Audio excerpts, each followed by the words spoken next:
today's lecture will be on understanding the Bonn Convention, right? Born convention जिसको कि CMS भी कहते हैं, ठीक। Convention on migratory species.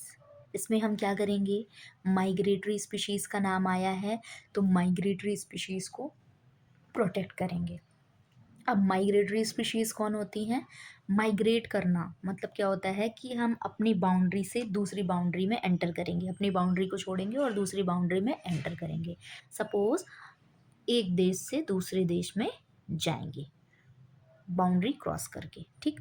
Migration क्या होता है, आप कंट्री के बेसिस पे भी ले सकते हो, स्टेट के बेसिस पे भी ले सकते हो, मतलब छोटे से बड़े के बेस पे आप इसको कैटेगराइज कर सकते हो।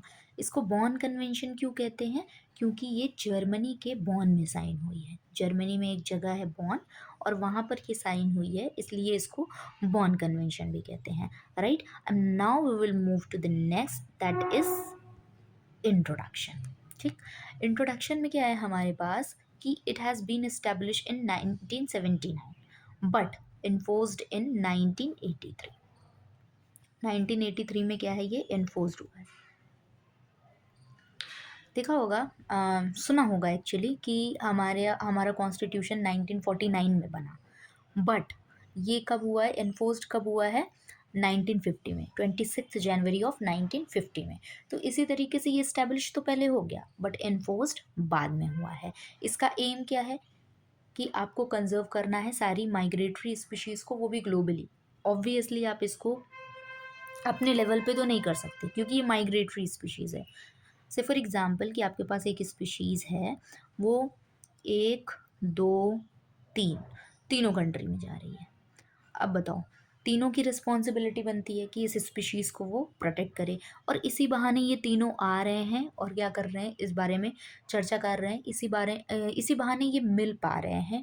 एक नॉलेज और culture, knowledge exchange, cultural exchange, ये सारी चीज़ें भी इस कन्वेंशन के थ्रू फैसिलिटेट होंगी, ठीक है।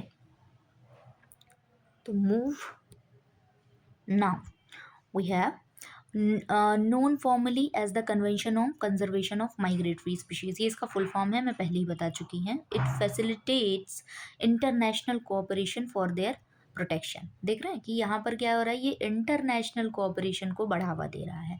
The CMS encourages countries to work together to ensure sustainable use of migratory species। Obviously, the thing we are going to do is for the sustainable use, ठीक। सस्टेनेबल यूज़ क्या मतलब, sustainable word ही का मतलब ही होता है कि आप अभी भी उसको यूज़ कर लो और थोड़ा सा अपने फ्यूचर के लिए भी रखो, ठीक है। तो दैट इज़ सस्टेनेबल यूज़। इतना नहीं है कि आज ही सब खत्म कर दो, right. There habitats, recognizing the importance of conservation of biodiversity, ecological balance, livelihood and ecosystem worldwide, ठीक है। आपका इसमें क्या क्या चीज़ें आ जाएंगी, आपको समझना पड़ेगा कि आपके बायोडाइवर्सिटी का कंजर्वेशन आपके लिए क्यों इम्पॉर्टेंट है, इकोलॉजिकल बैलेंस क्यों इम्पॉर्टेंट है, इकोसिस्टम में आपको रहना है तो ऑब्वियसली ये सारी चीज़ें तो करनी ही पड़ेगी इकोसिस्टम की हेल्थ के लिए। अब नाउ वी हैव अ की objectives of born convention. Objectives देखोगे तो सबसे पहले खुद से सोचो कि क्या ऑब्जेक्टिव हो सकता है बॉर्न कन्वेंशन का। माइग्रेटरी स्पीशीज़ के लिए ऑब्वियसली ये है ही, तो उससे जुड़ा ही कुछ होगा, है ना। तो अभी आपको बचाना है अपने माइग्रेटरी स्पीशीज़ को, तो आप क्या क्या अपना दिमाग लगा सकते हो उसमें। एक तो करो कि पोचिंग, शिकार समझते हो, शिकार से आपको रोकना है, ठीक है, इसको रिड्यूस करना है, ठीक। दूसरा इम्पॉर्टेंट पार्ट है हमारे पास, उसके हैबिटेट लॉस को बचाना, हैबिटेट को लॉस होने से बचाना है, ठीक है। हैबिटेट लॉस आपको क्या करना है, कंट्रोल करना है। तीसरा इम्पॉर्टेंट चीज़, आपको उसके रूट का ध्यान देखना है। माइग्रेटरी स्पीशीज रूट, और फ्लाईवे भी कह सकते हो। एक सिंपल वर्ड्स में मैं इसको समझाऊं तो पहले तो ये 3 चीज़ों के लिए है। एक पोचिंग रिड्यूस करना है, पहले उसकी आपको जान बचानी है, फिर दूसरे उसका आपको घर बचाना है, फिर तीसरा इम्पॉर्टेंट माइग्रेटरी स्पीशीज़ का रूट बचाना है, ठीक है।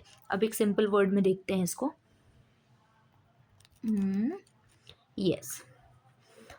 तो कहाँ से आया है, ठीक, कहाँ को जाएगा और कौन आया है, ठीक, कौन आया है, ठीक।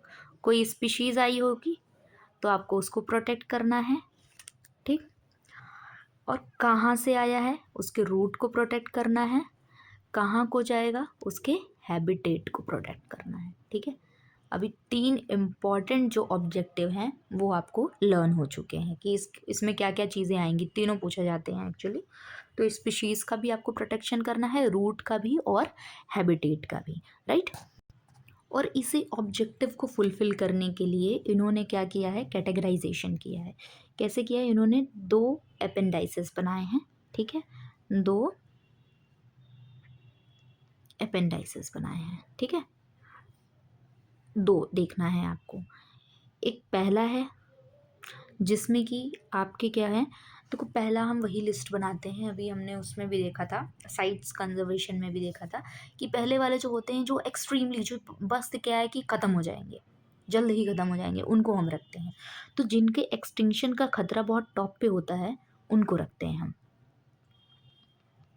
ठीक। जिनके एक्सटिंक्शन का जो खतरा होता है वो बहुत ज़्यादा होता है उनको हम रखते हैं, ठीक। तो ये अपेंडाइसिस फर्स्ट में हमने किसको रखा है, जिनके एक्सटिंक्शन का खतरा बहुत ज़्यादा है। और एक्सटिंक्शन का खतरा बहुत ज़्यादा है तो आप क्या करोगे, प्रोटेक्शन जो रहेगा उसको स्ट्रिक्ट करोगे, ठीक है, स्ट्रिक्ट प्रोटेक्शन रखोगे, राइट, अच्छे से प्रोटेक्ट करोगे। और हंटिंग या फिर ट्रेड दोनों नहीं अलाउ करोगे, नो हंटिंग और नो ट्रेड, ठीक, दोनों तीनों चीज़ें आप नहीं अलाउ करोगे।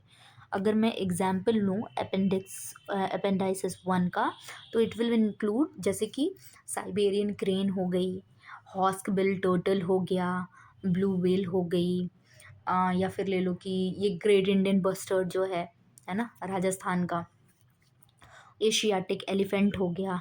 तो ये सब कुछ ऐसी स्पीशीज़ हैं जो कि अपेंडाइसिस 1 में कवर होती हैं, जिनके क्या बोलते हैं, एक्सटिंक्शन का खतरा बहुत ज़्यादा है।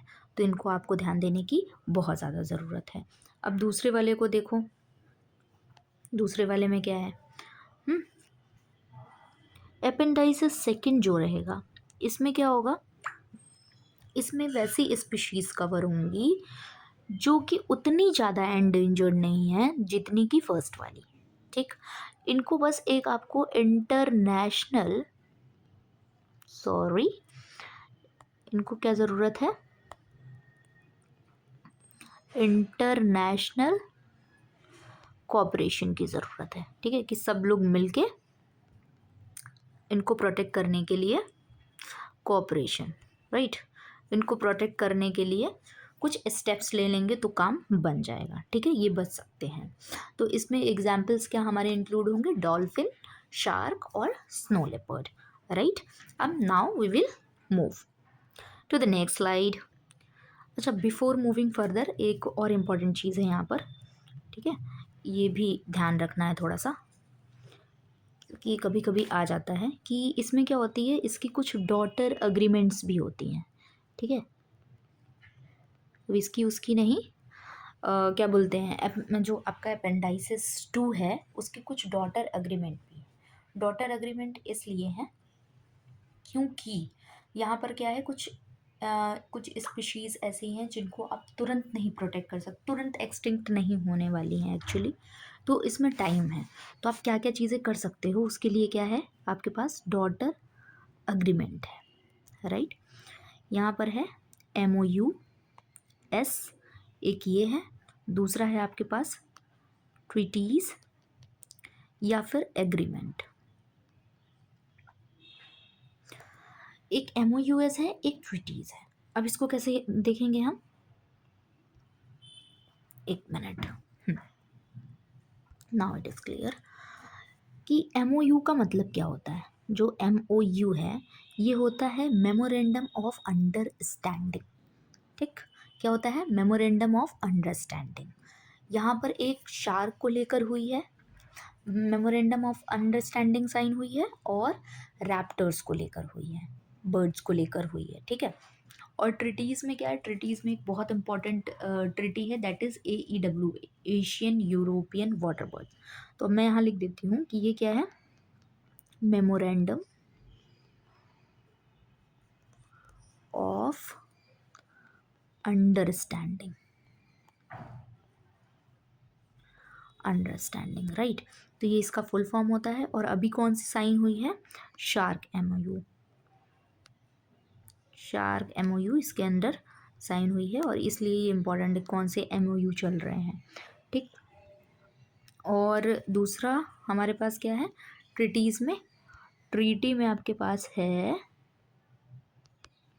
ट्रीटी में आपके पास है AEWA, जो कि पहले भी देखा था, है ना। ये है एशियन यूरोपियन वाटर बर्ड्स के लिए, ठीक। ए से अग्रीमेंट हो गया, राइट। अब now we will move to the next. अभी क्या है, benefits of the Bern convention. Benefit क्या क्या है, ऑब्वियसली आप इसी बहाने सब लोग मिल रहे हो, ये मैंने पहले ही बता रखा है।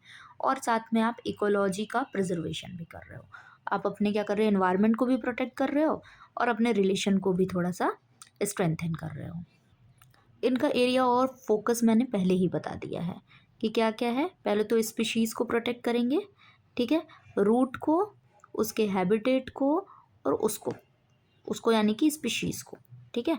तो माइग्रेटरी स्पीशीज़ को, हैबिटेट कंजर्वेशन को, और आप ये जब दोनों कर लोगे ना, तो ये बायोडाइवर्सिटी आपकी अपने आप ही बच जाएगी, इकोलॉजिकल बैलेंस और इकोलॉजी की हेल्थ दोनों सुधर जाएगी, ठीक है। तो ये सब चीज़ें ओवरऑल यहाँ पर कवर हो गई है। अच्छा, कुछ इम्पॉर्टेंट चीज़ें ये है बताने के लिए कि यहाँ पर क्या है, इंडिया ने होस्ट किया है COP13 गांधीनगर गुजरात में, जिसकी थीम थी migratory species connect the planet, ठीक। यहाँ पर जैसे मैंने बताया आपको कि यहाँ था अपेंडाइसिस 1, AP1 कर लेती हूँ मैं, AP2 कर लेती हूँ, ठीक। तो यहाँ पर 10 नई स्पीशीज़ ऐड की गई थी उस टाइम पे, ठीक है। 7 किस्में की गई थी फर्स्ट वाले में, और 3 किस्में की गई थी सेकंड वाले में। कहाँ पे की गई थी ये जब गुजरात में हुआ था तब, गुजरात गांधी नगर में हुआ था, ठीक है। गुजरात के गांधीनगर में हुई थी COP13।